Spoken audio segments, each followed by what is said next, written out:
All right, welcome everybody. So this is page 3 of our notes on lesson 2.3. Very long lesson, very intensive, because I wanted to make sure you guys could actually do all this math. This is the guided practice part, so you guys should have paused the video from the end on page 2 and then started working on these lessons. One thing is so I've started to pre-fill out kind of how to solve it, right? So you should have done this on your own already. So first thing is you get rid of all the fractions, right? So multiply by 5, so you cross this one out, 5 to get rid of that fraction. 3, 5, and 2 multiplied together is 30, so you'd multiply the whole thing by 30. And then this one here, 5, 3, and 4, you'd multiply it by 60. Okay, so just make sure you understand, so that's how I got to this step. Then you would solve using the multi-step equations, which we have been talking about all day in regards to this lesson, right? 3x equals, you subtract that, so that'd be 10 minus 22, which is a negative 12, right? So negative 12 divided by 3, x is negative 4. The other one over here, you would want to add 29 to both sides, right? And when you do that, you have $29. You've spent 20. Now you have 9. 9 equals 3x. So in turn, x equals 3, right? Because you divide both sides.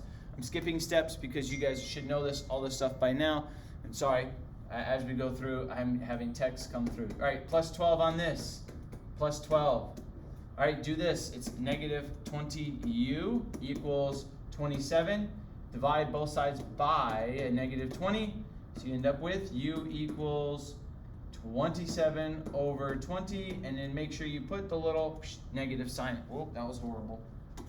Put the little negative sign in front of it so it looks like this. Okay. Now, I want to make sure you guys know it's not 27 isn't negative and 20 isn't negative. The whole fraction is negative. So make sure you guys understand that context. Next, plus 15 and plus 15.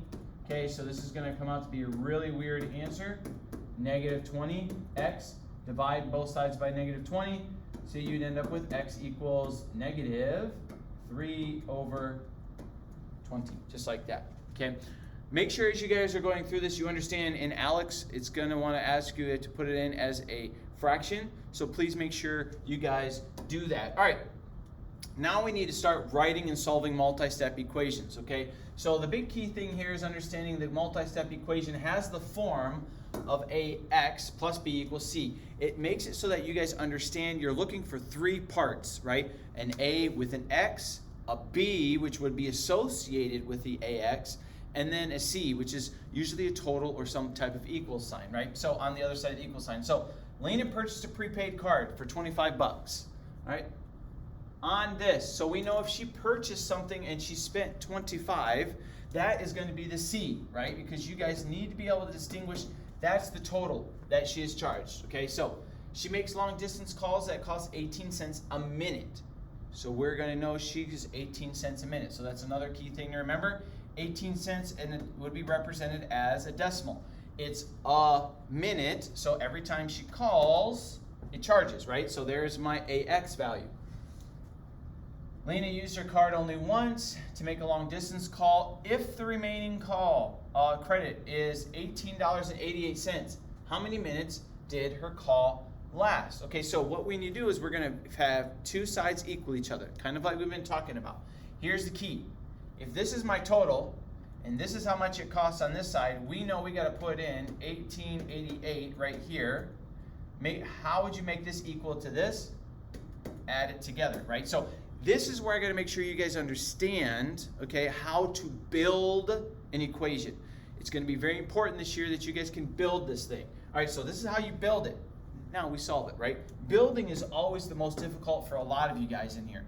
So now you just solve, subtract 1888 from both sides, right? Do the equation. Now this is decimal form, so it's 0.18x equals, and then I've already done the math on the side because I'd probably want to use a calculator for that. You could use the long subtraction like you guys did probably in elementary school, but we'll use a calculator for that. All right, so it comes out to be 612. Divide both sides by 0.18. Once again, if you want to do the long division on that, you can. But in the end, you know that x equals 34 minutes. Okay, this is all. The last couple of steps would be done by a calculator. But what the main focus today is making sure you can do the setup, all right? So same thing, AX plus B equals C, right? So what are our charges as we go through? So Shen rented a truck for 1 day. There was a base fee and an additional charge of 77 cents for each mile. And then he had to pay $142.27. So if you know your total is that, we know it's going to be equal $142.27, right? Now, we underlined 2 other numbers, so let's put the pieces together for the rest of this, okay? So understand what we're doing for our X. AX is going to be 77 cents for each mile. So we know that's going to be 0.77x. And then there was a base fee. So we know on top of the miles, there is a fee that is added into it, right? You guys should know it would be added in, right? 99. There's my equation set up. So that's the most difficult thing. Now it's the simple part of just solving. Once again, most likely use a calculator for this, guys, because the decimal math will kind of mess you up a little bit. If you want to do the long division and subtraction on it, you can. So we know we have 0.77x is going to equal 126.28. Then you would divide by 0.77, divide by 0.77, and you would get in a calculator a perfect number of 164 miles. All right. Make sure you guys can do the setup. All right, what I want you guys to do is practice on these 2 by yourself.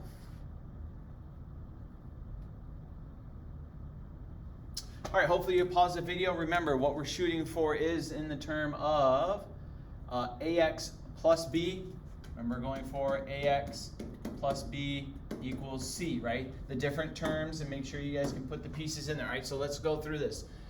Same setup, base fee. So we remember from the last example, the base fee was $19.95 equals 95 cents a mile. So we know this is going to be plus 0.95x. And then they paid $144.40. The other equation over here, prepaid a card, purchased a card for 15 bucks. We know that's the total. All right, the long distance calls are 6 cents. Make sure you guys know it's 0.06x. And if the remaining credit is $13.56, how many minutes did they call? So there's the setups for both, right? So now you subtract. Same thing here, subtract 1995, put it in the calculator. So you got 0.95x. It's going to equal, and my math comes out to be 124.45. And then on this side over here, if I do the addition and subtraction on this, minus 13.56, minus 13.56 ends up being 0.06x. And that equals 1.44, and then you do your final piece together. So I'm going back and forth between the 2, I know. X ends up being 131 miles on this side, and then how many times minutes over here? X equals 24 minutes. Okay, so understand the philosophy, okay? Find what you're looking for. It's going to tell you in the word problem and on Alex in the examples, and put the pieces together to create the equation. It's very important that you guys can do this because you will be tested on this. All right, so as we go through, I'm going to start getting more and more dings. Only issue with my Mac at times. All right, so the next one here is another world example. I want to make sure you guys can write things down, right? So as you go through this, please make sure you understand how to write these setups, okay? Let's go back. All right, on here, solving word problem with 2 unknowns using a linear equation, okay? So what we're doing is we're making sure that we have a couple of unknowns as you're going through. We don't know what they are, so an unknown is always represented as a variable, right? So, all right, garden table and a bench cost $848 combined. So we know we got 2 things, and it's going to equal a total of $848. The garden table cost $52 less than the bench, okay? What is the cost of the bench? So what you guys need to understand is we're going to label a couple of different things, right? So we know the bench. We don't know how much it costs, but we know the garden table is $52 less than the bench. So on here, what you guys need to know is, and I'll probably, let me erase this real quick, is I want you to take and put garden bench on your notes, or garden table, sorry.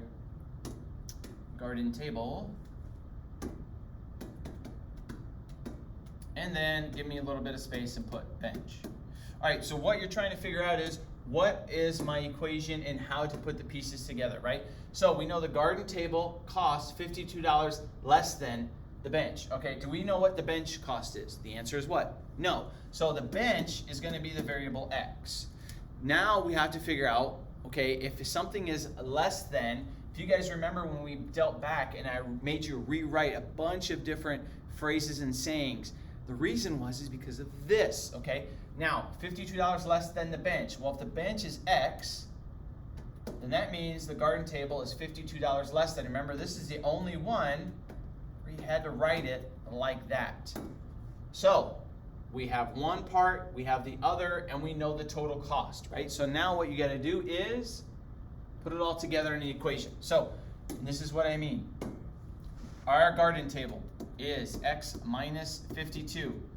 We have to add in the bench, and combined it all equals 848. Okay, so we're just trying to solve x. Now you combine like terms. X and x would be 2x minus 52 equals 848. Now, ladies and gentlemen, that turns into a simple equation that you guys have been focusing on this entire time. All right, so add 52, and you end up with 2x equals 900. Divide both sides by x, right? And then x is going to equal 450. So how much does the bench cost? Bench is x, so the cost of the bench is 450. Okay, hopefully you guys see that. All right, let's do this next one together as well. And then the last one you're going to do on your own. Okay, so washer and dryer costs $750 combined. The washer is 2 times the cost of the dryer. Okay, so we're looking for the washer and the dryer. We do not know what the cost of the dryer. What is the cost of the dryer? I have no idea. The washer is 2 times more than the dryer. So we know the washer is 2x, right? So if we know that and combined they equal 750, there is our equation, right? So you guys should know your equation ends up being 2x plus x equals 750. Combine both of them together, that's 3x. Divide by 3, and your cost ends up being x equals 250. Ladies and gentlemen, I want to know what x equals.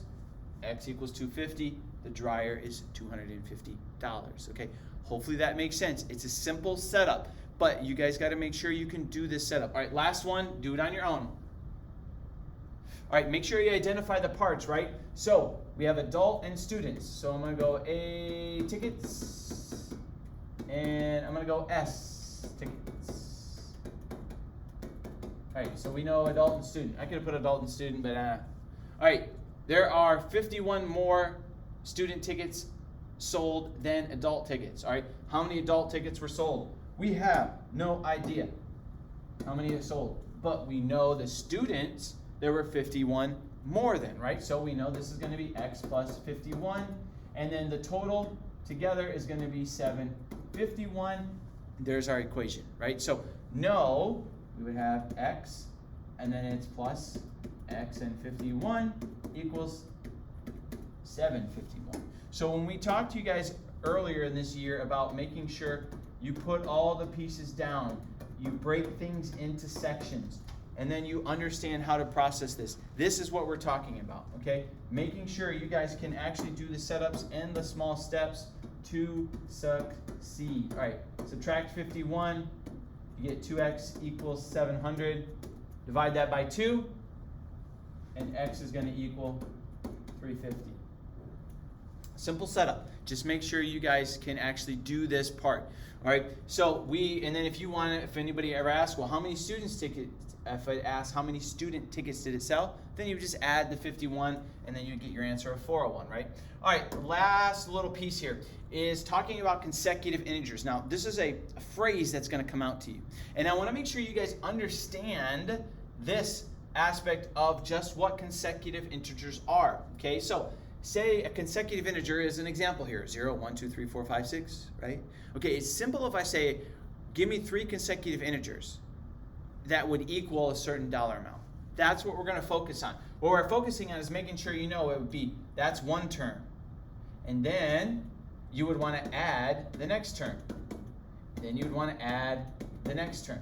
And so that would be, how many terms do we have here? We have 1, 2, 3, right? 1, 2, 3, 4, 5. Because what you're saying is I have my original, and then I add one along the way, right? So let's try it on your own. All right, 3 consecutive integers have a sum of 84. What are the integers? These are all consecutives here.